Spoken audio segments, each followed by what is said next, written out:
My guest believes in harnessing loss to drive happiness. She uses her own experiences overcoming loss to help others move forward in their own lives. And she's the author of several books, including Past and Present, Keeping Memories of Loved Ones Alive. Her name is Allison Gilbert.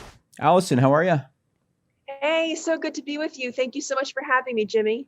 It's really nice to talk to you. I told you off the air, I read up your story yesterday. It's amazing the things that you have gone through and how you've been able to come out the other side, very positive about everything. I want to start by talking about your professional background because I think that it helps explain some of the things that you went on to do later. You worked in television news as a producer. You worked for, some of the major broadcast networks, NBC, ABC, CNN. And in 2001, you were a producer for WNBC in New York, and 9/11 happened. And from what I understand, you were assigned and you went down to the World Trade Center in order to cover 9/11. And then something happened to you personally that had a major impact on your life later. Can you talk about what happened that day? Yeah, well, you summed it up really well. I was sent down to cover the unfolding events. I was a producer, so meeting up with the reporter that I was assigned to help cover the day and what was really unfolding, which was, of course, an international nightmare unfolding on New York soil. And when the second tower came down, I was way too close to the unfolding events and ended up being pummeled by debris, running for my life. And fast forward, brought to the hospital, tubes down my throat to help me breathe, and reporting eventually from my hospital bed back to the newsroom. It's crazy. And I understand that there was an emergency triage tag around your neck that they put on you when they took you to the hospital. And that ended up becoming part of an exhibit at the 9/11 Museum. I'm Um, really involved with the National September 11th Memorial and Museum. It is an institution that if anyone who is watching this, listening to this, gets to go to in New York, I highly recommend it. They get so much of their funding from ticket sales. So I'm a big proponent of people, visiting. The triage tag that was around my neck that day, basically, there are tiers of trauma. One is, it's black. That means, of course, you're no need to go to the hospital anymore. You're dead. There were a lot of people that lost their lives that day, and I was incredibly lucky not to be one of them. And so my experience in many ways pales into comparison to the people who lost loved ones, to people who were injured that day and survived. I was injured ish. And I say ish because there are so many more people who are worse off than I was. But the triage tag that was around my neck did indicate that I was injured. I was rushed to Bellevue Hospital in New York City. I was really having a lot of trouble breathing. I had smoke inhalation. Um, just inhaling all of that debris was devastating, and it stuck with me for quite some time. I definitely suffered with PTSD, post-traumatic stress syndrome, for quite some time. In New York, whenever I heard a truck, bang into a pothole on the street, which is an everyday occurrence, of course, in New York, it really gave me a start. And so it took me a while to really wrestle with what I experienced that day. And then 2 days later, just in that same week, my father passed away. He was my second parent to die, unrelated to 9/11. So 9/11 was on a Tuesday. He died that Friday. And so that week really upended my life forever and put me on this road to writing about grief and loss and resilience and how we can all move forward from all sorts of adversity. For sure. Now, I'm a big believer in finding an outlet to help you overcome grief and try to channel it into something positive. And in your case, the first book that you put out was called Covering Catastrophe in 2003, which was about how broadcast journalists covered 9/11. I understand that one of the reasons that you did that was you were basically looking for an outlet to help you deal with the adversity and the trauma that you had dealt with. A really good friend recommended after that experience. Again, I've already said that I really was suffering. from that experience, suggested that I write down everything that happened to me to purge the experiences from my being onto paper. It's almost like when you're sick and let's say you have an upset stomach, and I hate to be so gross, but if you throw up, something's making you uncomfortable, you do feel better right after you get rid of whatever's ailing you. And the same way for me, the advice worked. Writing the experience down, and then through the book covering catastrophe, giving other journalists the same opportunity to reflect and purge from their memories what they were exposed to that day, what they experienced that day, was incredibly healing. And we know that writing and journaling is incredibly healing for everyone following a loss. Now, you mentioned your dad. I understand that your motivation to get involved in work related to grief and resilience came from personal experiences resulting from the loss of your mom and dad. Can you tell me a little bit about your mom and dad and what happened? Yeah, my mom passed away soon after I graduated university. I was 25, not yet married, my career just beginning. I didn't have children of my own. And then, as I just mentioned, my dad died right after 9/11, so a few years after my mom passed away. So in relative quick succession, both of my parents were gone, and I was kind of launched into this young adult world without either one of them as my marker, right? As either one of them to be around for their grandchildren. I was raising my two young babies without my parents around for advice and for guidance and to ask them those questions that so many new parents want to have answered that can't be answered by books or magazines. Questions that were specific to the way I grew up, the traditions, what were important to my parents I can pass along to my children, or even how old was I when I started getting my teeth, or how old was I when I started to crawl or walk for the first time. Those things are genetic. And so without that information about me and how I grew up, it was just a little bit more difficult as a mom. For sure. Now, you went on to write more books, and something happened as a result of one of them. I hadn't even contemplated this being a thing. So you wrote a book, I believe it was in 2011, called Parentless Parents. Yes. And yeah. I understand that led to the development of an organization under the same name. And this is something I never thought about, was people who have children who lost their parents kind of craved that support, not having a grandparent for their child. And I understand that that's something that the Parentless Parents organization does. I even heard of a term called surrogate grandparents. Anyone who is watching, anyone who is listening right now can join the Parentless Parents group. We are on Facebook. We are thousands strong.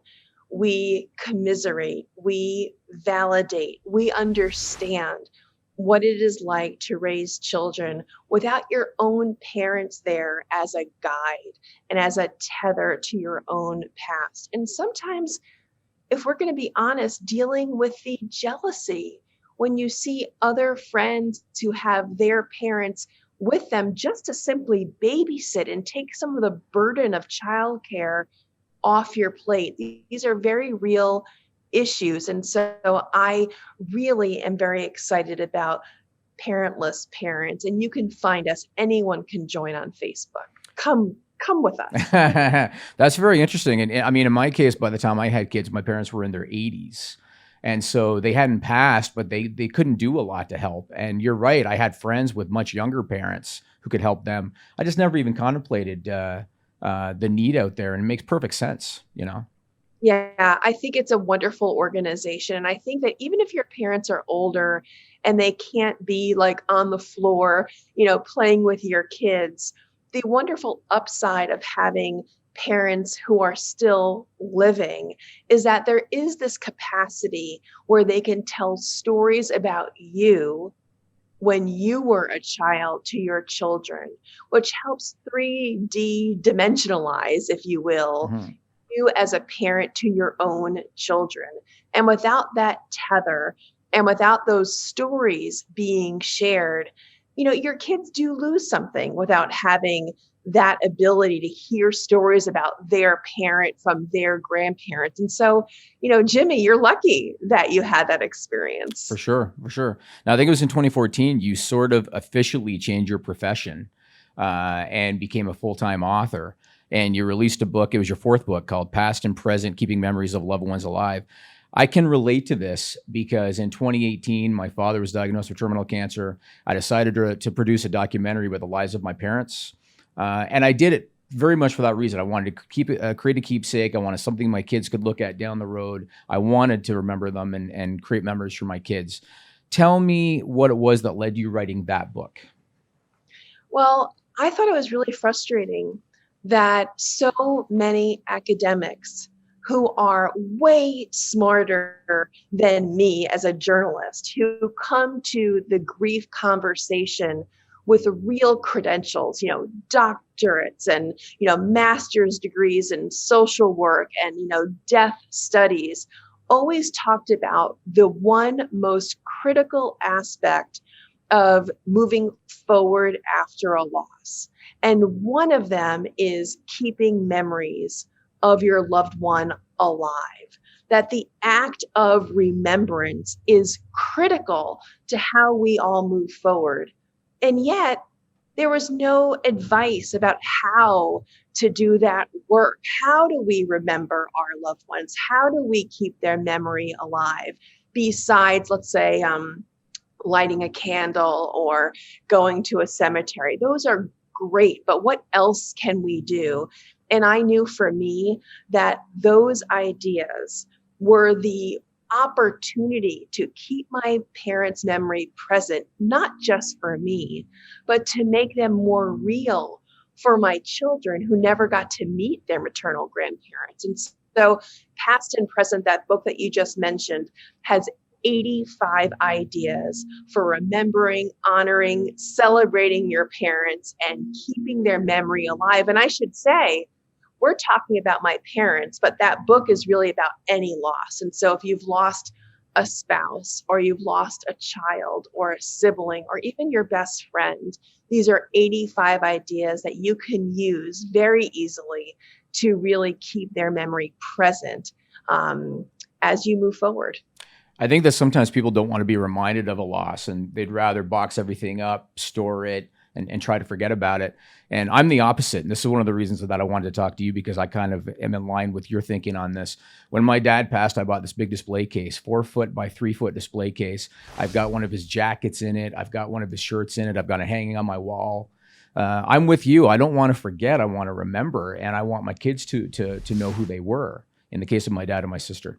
So I like that you put together something to kind of inspire people or help them, because a lot of people are struggling with how to handle loss.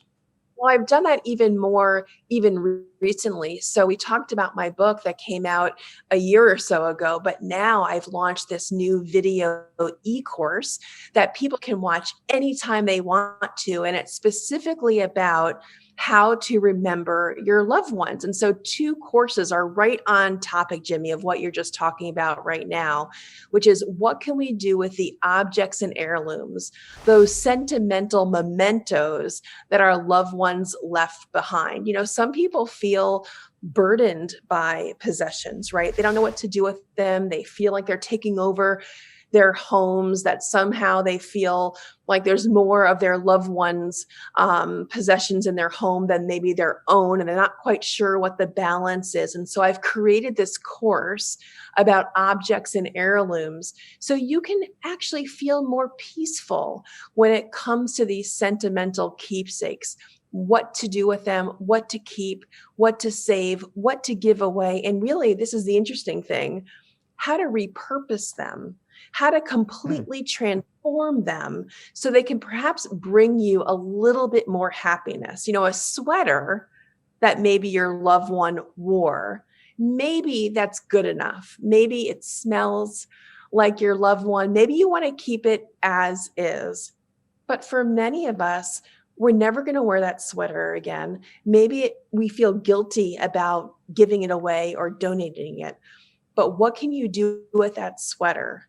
You don't have to keep it as a sweater. There are ideas of what you can do to completely transform it. And that's why I developed those video courses.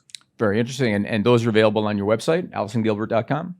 Yeah, if you go to AllisonGilbert.com, you'll see my video courses there. I've developed 4 of them. You can have them a la carte, you can pair them up, and I have had so much fun putting them together, and they're not long. I think some courses that I saw when I was investigating how to put them together are hours long. And I thought, if you are grieving, no one wants to sit for hours. Our attention span is different when we're in the throes of grief, or maybe if it's a year out or 2 years out. So all of them are under an hour. You can play them, watch them, repeat anytime you want to. And there's a lot of free downloads that accompany each course as well. And I've never done anything like it before, and they came out so well. I'm just really excited about them. Awesome. Awesome. Well, something kind of similar that I read about your story. So again, when my father passed, we did a celebration of life. He was not the kind of guy that wanted a funeral. He didn't want people to cry. He wanted people to laugh and to celebrate. So we did a celebration of life. We told jokes. I did a speech with a beer in my hand. That's just what he wanted to do. I understand that you do something called a memory bash.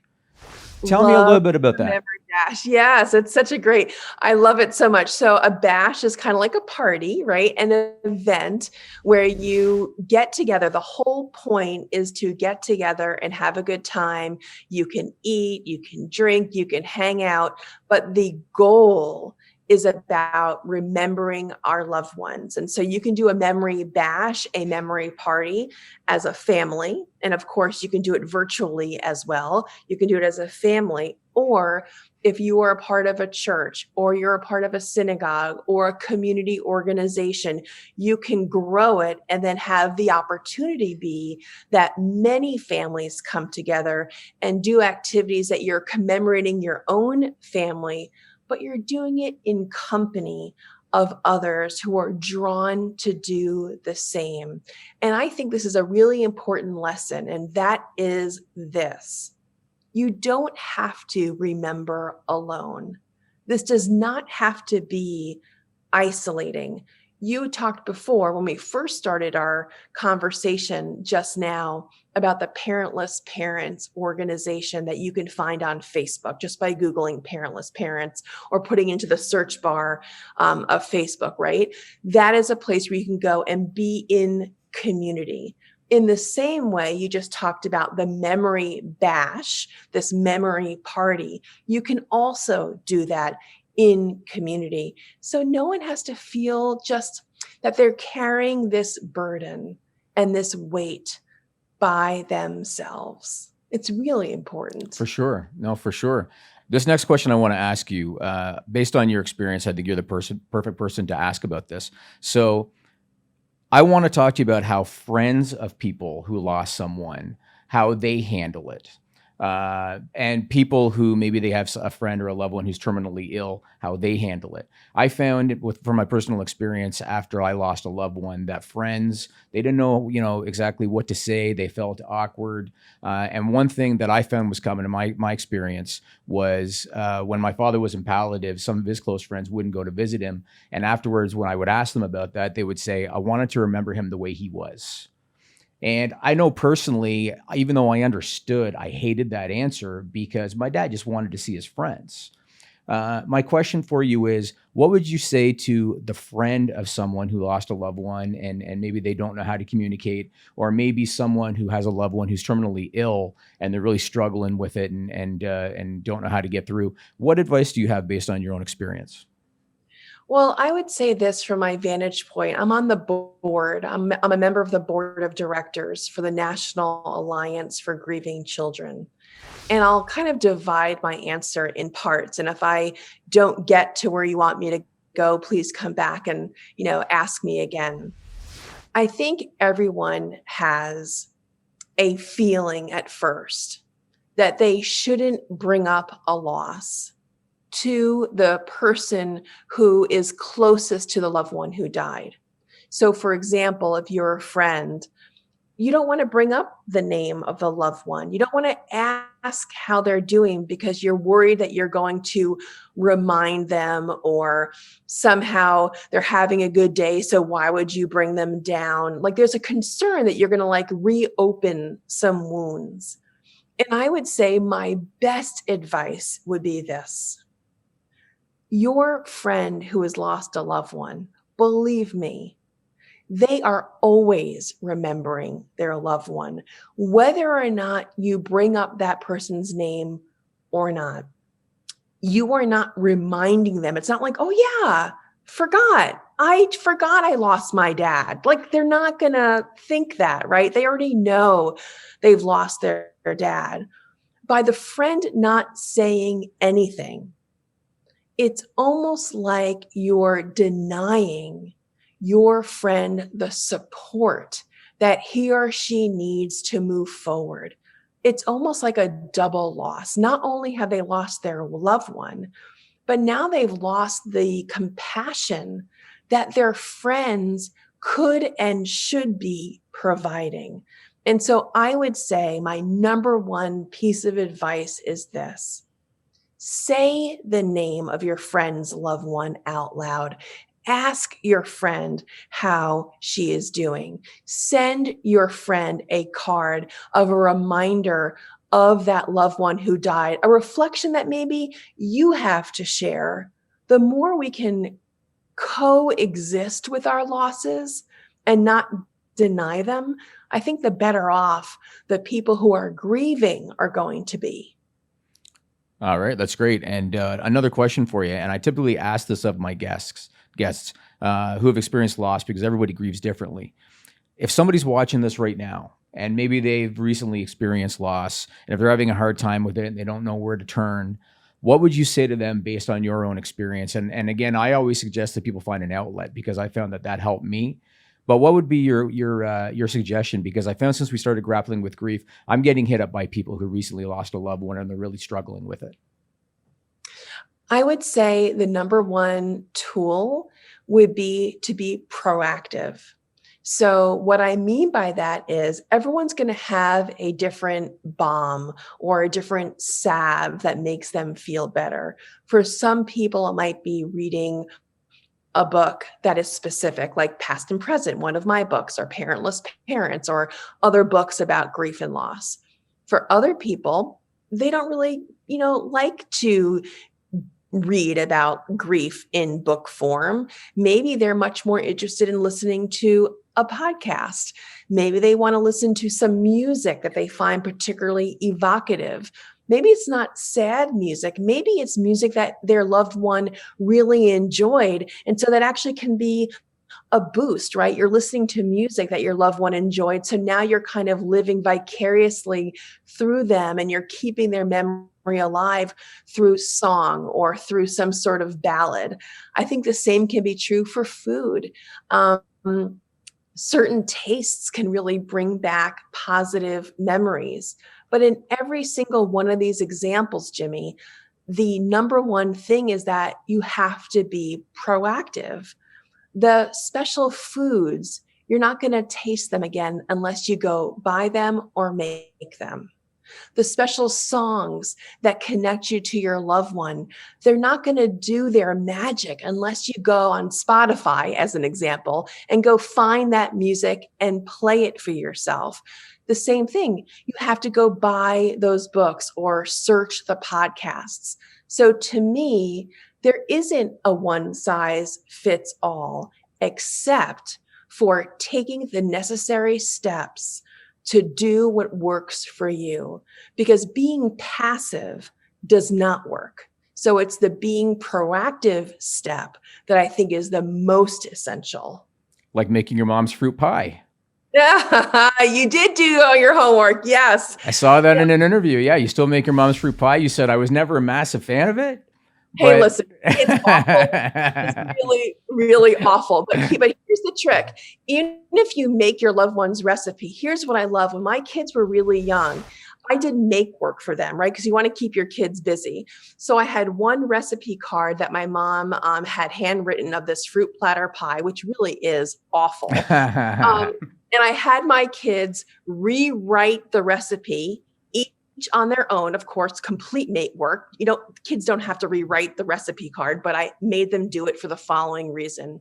Kids learn by doing.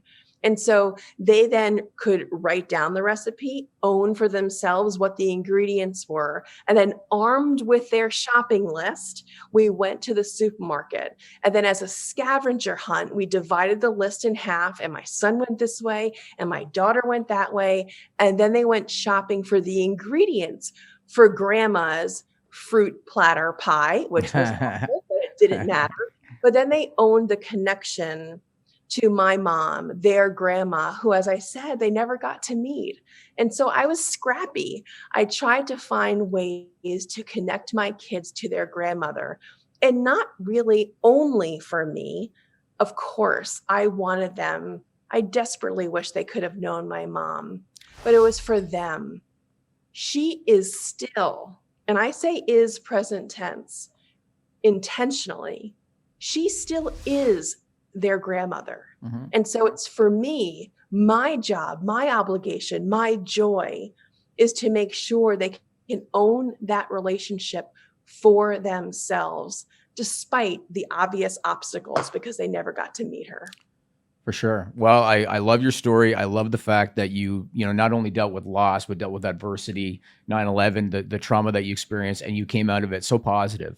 And that's what I'm trying to do with Grappling with Grief, is I want to try to help people overcome adversity in their life and try to find that light at the end of the tunnel. And that's why I wanted to talk to you. So again, we've been talking to Allison Gilbert, author of several books, including Past and Present, Keeping Memories of Loved Ones Alive. You can check her out online at AllisonGilbert.com. Really appreciate your time today. Hey, Jimmy, thank you so much. And welcome to the podcast journalism, writing and talking about grief club. We are so happy to have you here. We need more of you, more voices, so we can just all of us embrace each other, and we can all feel stronger. So thank you for what you're doing.